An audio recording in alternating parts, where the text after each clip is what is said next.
Dalam pandangan sosiologi hukum, hukum tidak hanya dilihat sebagai kumpulan peraturan tertulis yang dibuat negara, tetapi juga sebagai suatu yang hidup dan berkembang di tengah masyarakat. Salah satunya adalah kelompok belajar. Kelompok belajar merupakan bentuk kelompok sosial yang tumbuh karena kesamaan tujuan, yaitu menuntut ilmu bersama.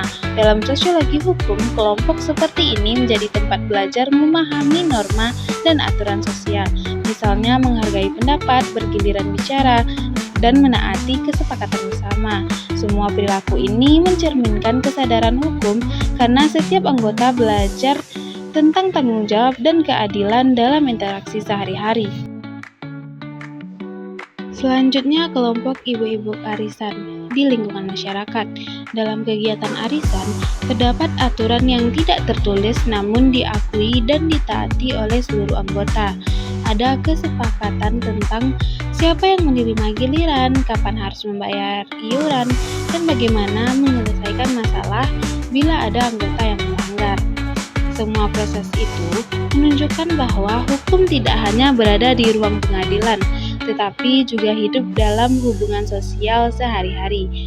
Ketika terjadi pelanggaran, kelompok tidak langsung menjatuhkan sanksi keras, melainkan menyelesaikan melalui musyawarah.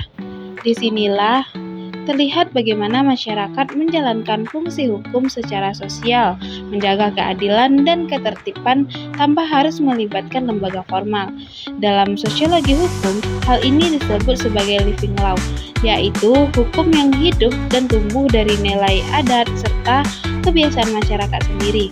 Nilai kejujuran, tanggung jawab, dan solidaritas yang terbangun dalam arisan adalah bentuk nyata dari kesadaran hukum sosial. Masyarakat menaati hukum bukan karena takut dihukum, tetapi karena memahami pentingnya menjaga kepercayaan dan harmoni.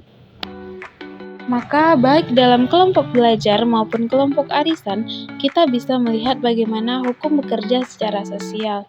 Hukum tidak hanya dibuat oleh pengusaha, tetapi juga diciptakan dan dijalankan oleh masyarakat melalui interaksi sehari-hari. Inilah esensi dari sosiologi hukum, memahami bahwa hukum hidup dalam masyarakat dan masyarakatlah yang membentuk hukum itu tersendiri.